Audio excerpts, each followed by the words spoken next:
सृष्टि चक्र का रहस्य। सृष्टि चक्र सतयुग, त्रेता युग, द्वापर युग और कलयुग से बना हुआ है, जिसमें हर एक युग का समय 1250 साल का है। सतयुग और त्रेता युग मिलाकर 2500 साल का जो समय है उसे स्वर्ग, और द्वापर युग और कलयुग मिलाकर 2500 साल का जो समय है उसे नरक कहा जाता है। सृष्टि चक्र के पहले 2500 साल तक मनुष्य, आत्माएं एवं सृष्टि अपने मूलभूत गुणों के चरम सीमा में रहती हैं, और ये समय पूर्णतः सुखदायी हैं, जिसमें आदि सनातन देवी देवता धर्म अकेला सिर्फ भारत खंड में बसा था। लेकिन द्वापर युग से अनेक धर्मों और खंडों का निर्माण होकर धीरे धीरे मनुष्यों और सृष्टि के गुणों में गिरावट आती गई। अभी का समय सृष्टि परिवर्तन का छोटा सा युग संगम युग कहलाता है। इसी संगम युग में स्वयं परमात्मा भारत भूमि पर माउंट आबू में आकर मनुष्य तन ब्रह्मा का आधार लेकर इस सृष्टि का परिवर्तन कलयुग से सतयुग में करते हैं, और अभी ये कल्याणकारी संगम युग भी पूरा हो रहा है। सारे विश्व का इतिहास तथा भूगोल इन चारों युगों से चक्रीय गति से 5000 वर्ष हूबहू गुजरता रहता है। प्राचीन सभ्यता इसे मानवता का वैश्विक समय चक्र कहती थी। संपूर्ण विश्व का नीचे और ऊपर का हिस्सा जोड़ने से विश्व चक्रीय आकार का मिलेगा। विश्व का चक्रीय होने से ही विश्व में होने वाली सारी प्रक्रियाएं चक्रीय हैं, जैसे कि पानी का चक्र, पर्यावरण चक्र, खड़क चक्र, कार्बन चक्र, अन्न चक्र, नाइट्रोजन चक्र, ऋतुओं का चक्र, सूर्य मंडलीय चक्र, दिन और रात का चक्र, पृथ्वी के गाभा की गति का चक्र, एसी डीसी विद्युत शक्ति का चक्रीय वहन, और प्रकाश भी चक्रीय गति में ही अपना मार्ग पूर्ण करता है। विश्व चक्रीय होने के कारण सारी प्रक्रियाएं चक्रीय गति से चलती हैं, और इसीलिए समय भी चक्रीय है, न कि सीधी रेखा में। इसी तरह युगों का भी चक्र है, जिसमें 5000 साल पूरा होने पर पुनरावृत्ति होती है। ये विराट सृष्टि चक्र परमात्मा, आत्माएं और 5 तत्वों की प्रकृति से बना हुआ है, और ये तीनों इस विश्व में ऊर्जा के रूप में विद्यमान हैं। थर्मोडायनामिक्स के पहले नियम के अनुसार संपूर्ण विश्व अगर ऊर्जा से बना हुआ है तो इस विश्व का न तो कभी निर्माण हुआ और न ही कभी नष्ट होगा, सिर्फ इसमें परिवर्तन आएगा। इस विश्व के निर्माण के बारे में डार्विन का सजीव उत्क्रांति का सिद्धांत एवं बिग बैंग सिद्धांत सरासर झूठ है, क्योंकि ये थर्मोडायनामिक पहले नियम के विरुद्ध है, और आज तक थर्मोडायनामिक्स के नियमों को कोई भी परिवर्तन नहीं कर पाया, और इन नियमों को विश्व भर में माना गया है। तो आइए जानेंगे कि सजीव या विश्व उत्पत्ति के सिद्धांतों की क्या मर्यादाएं हैं। 1. डार्विन का सजीव उत्क्रांति सिद्धांत। दुनिया की कुछ बातें ये पूरी तरह से सिद्ध करती हैं कि डार्विन का सजीव उत्क्रांति का सिद्धांत संपूर्णतः गलत है। जैसे बंदर या गोरिल्ला प्राणियों के डीएनए अगर मनुष्य से तुलना की जाए तो दोनों के डीएनए में 98% का फर्क है। तो इससे ये सिद्ध होता है कि मनुष्य की निर्मिति ना तो बंदर या गोरिल्ला से हुई, नहीं तो संसार में कोई भी बंदर या गोरिल्ला न रहता, सभी मनुष्यों में परिवर्तित हो जाते। डार्विन के सिद्धांत को सिद्ध करने वाला गणितीय विश्लेषण कहीं भी मिलता नहीं। डार्विन के सिद्धांत में जीन्स के बारे में कुछ भी लिखा नहीं है जो कि इसे सिद्ध कर पाए। डार्विन अपने जीवन की अंतिम यात्रा के दिनों में ये कबूल करते हैं कि अभी तक के दस्तावेज में ये नहीं पाया गया है कि कोई भी जीव दूसरे जीव में परिवर्तित हुआ है। हम ये नहीं सिद्ध कर सकते कि एक भी जीव दूसरे जीव में परिवर्तित हो सकता है। संदर्भ my life and letters volume 1 page 210। 2. Big bang theory की मर्यादाएं। ये बिग बैंग थ्योरी की मर्यादाएं थर्मोडायनामिक्स के प्रथम नियम के विपरीत है। जैसे कि ऊर्जा का ना तो निर्माण होता है और ना ही ऊर्जा नष्ट होती है, लेकिन इसमें कॉस्मिक अंडे से सभी ग्रह तारों का निर्माण दिखाया गया है। ए. सिद्धांत के अनुसार मूल द्रव्यों का भारी मात्रा में नहीं मिलना। बी. विश्व का आकारमान काफी बड़ा है, जो इस सिद्धांत के समय अनुसार संभव नहीं है। सी, विश्व की आकाश गंगाओं की गति में अभी जो बदलाव नजर आते हैं उनका ये सिद्धांत विश्लेषण नहीं दे पाता। डी, विश्व में फैला हुआ 96% डार्क मैटर, इसका विश्लेषण भी ये सिद्धांत नहीं दे पाता है।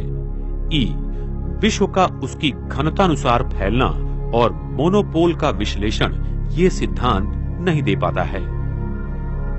विश्व की आयु। विश्व की आयु मुख्यतः कार्बन डेटिंग पद्धति से तय की जाती है। इस पद्धति में बहुत सारी त्रुटियां हैं, जिसके कारण आज विश्व की आयु लाखों एवं करोड़ों साल मानी गई है। कार्बन डेटिंग पद्धति की मर्यादाएं। कार्बन डेटिंग पद्धति की मर्यादाओं के कारण इस पद्धति में पदार्थों की उम्र में त्रुटियां पाई जाती हैं। भूतकाल कार्बन का व्यय होने के प्रमाण में बदलाव होता है, इसलिए इस पद्धति में गलत परिणाम पाए जाते हैं। इस पद्धति में दिए हुए नमूनों में डॉटर प्रोडक्ट्स होने की बहुत ही सहज संभावना रहती है। भूतकाल में पर्यावरण के बदलाव के कारण भी गलत परिणाम मिलते हैं। अति उच्च ऊर्जा कण, किरणोत्सारी खनिज और रसायन अगर इस नमूने के सानिध्य में आए तो कार्बन व्यय प्रमाण में बहुत बड़े बदलाव आते हैं। इस पद्धति में ऐसे माना जाता है कि नमूने का अंत का पदार्थ शीशा है, लेकिन उसमें यूरेनियम या थोरियम मिश्रित स्वरूप पाए जाते हैं। शीशा रेशियो की तुलना में त्रुटियां होने के कारण नमूने की सही उम्र मिलना संभव नहीं है। पृथ्वी के वैन एलन बेल्ट में चुंबकीय क्षेत्रों के बदलाव से भी व्यय प्रमाण में बदलाव पाए जाते हैं। यूरेनियम, थोरियम और कार्बन डेटिंग पद्धति द्वारा एक ही नमूने के परिणाम में अलग अलग आयु पाई जाती है। दुनिया भर के वैज्ञानिक प्रात्यक्षिकों में ये पद्धति को गलत पाया गया है। इस विश्व की आयु हजारों न कि लाखों या करोड़ों साल है। इसके प्रमाण पृथ्वी के विद्युत चुंबकीय क्षेत्र का पूरा आयुर्मान 5000 साल है। शीशा से यूरेनियम में रूपांतरण करीबन 5000 साल में होता है। वैश्विक बाढ़ 5000 साल पहले हुआ था। हमारे पास इतिहास सिर्फ 5000 साल का ही मौजूद है।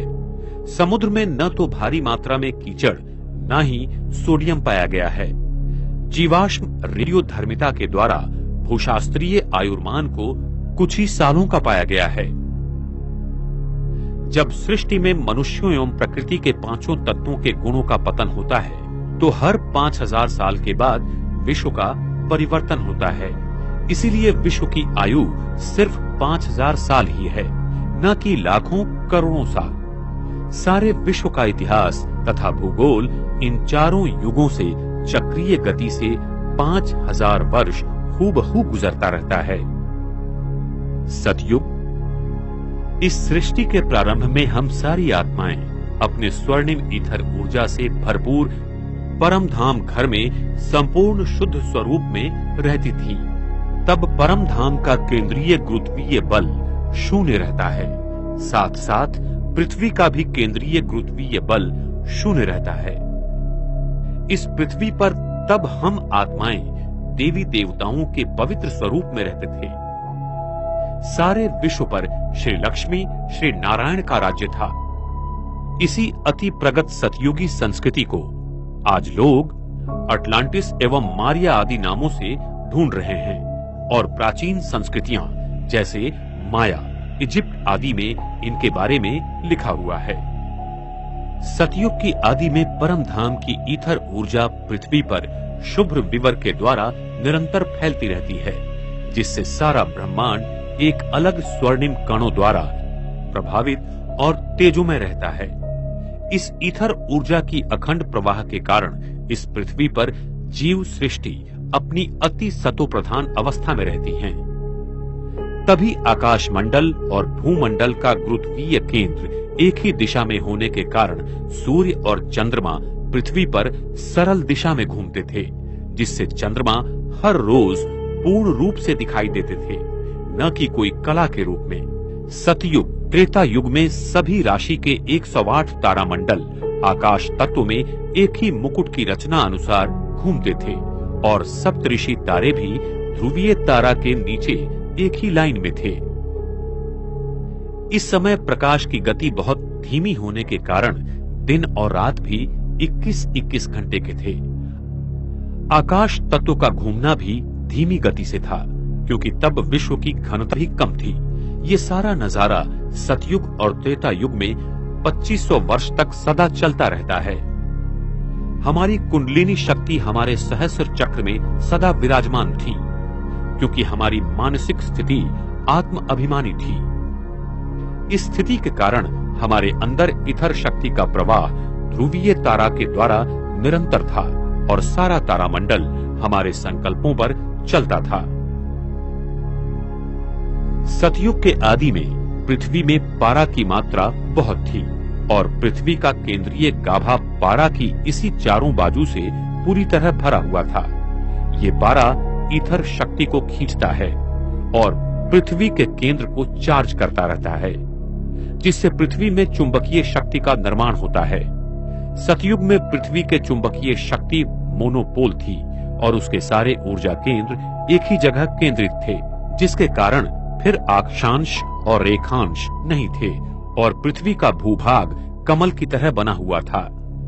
सागर का पानी मीठा और शुद्ध था, जिसमें नमक जरा भी नहीं था। सागर पृथ्वी के सारे भूभाग पर चक्रीय तालाब की तरह फैला हुआ था, जो अभी दक्षिण ध्रुव के उस पार भी है, और सागर इतना गहरा भी नहीं था। हर जगह उस भूतल को हम देख सकती हैं। इतना सागर का पानी स्वच्छ, शुद्ध और पारदर्शक था। इस युग में हम मनुष्य आत्माओं की सतो प्रधान अवस्था के कारण प्रकृति हमारे आदेशों पर चलती थी। सतयुग के पुष्पक विमान टेस्ला कॉइल की प्रणाली पर ईथर ऊर्जा द्वारा चलते थे और वो हमारे संकल्प द्वारा नियंत्रित किए जाते थे। वहां पर सोने के महल होंगे जो कि हीरों से जड़े हुए होंगे। वहां पर विज्ञान अपनी सतो प्रधान की चरम सीमा पर था। सतयुग में दो प्रकार के खनिज पत्थर होते हैं, एक किम्बरलाइट और दूसरा लिम्प्रोलाइट, जिसमें बहुत प्रकार के हीरे पाए जाते हैं। इनमें प्रकाश के किरणें अनेक रंगों में परिवर्तित तथा उत्सर्जित करने की क्षमता बहुत ज्यादा है। इन्हीं हीरों द्वारा सतयुग के स्वर्णिम महलों में अनेक प्रकार के रंगों की रोशनी रहेंगी और इन हीरों से निकलने वाली किरणों का रंग हम अपने संकल्प द्वारा नियंत्रित या परिवर्तित कर सकते हैं। सतयुग में प्रकाश कणों की प्रकाश कोण डायनेमिक होती है, जिसके कारण जब विश्व महाराजन संकेत करेंगे कि दिन, तो सूरज की प्रकाश कणों का प्रकाश शंकु 180 अंश कोणीय में खुल जाएगा और सारी धरती पर एक ही समय दिन होगा। और जब रात का संकल्प करेंगे तब सारी पृथ्वी पर रात होगी। लेकिन उस समय चंद्रमा पर पड़ी हुई सूरज की किरणों का प्रतिबिंब धरती पर आएगा और चंद्रमा हर दिन पूर्ण रूप में रहेगा। चंद्रमा की किरणों का प्रकाश शंकु का कोणीय नियंत्रण भी हमारी संकल्प शक्ति द्वारा होगा।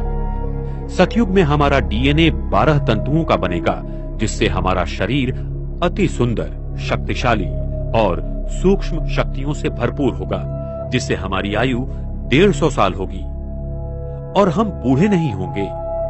हम अपनी इच्छानुसार शरीर को त्याग देंगे।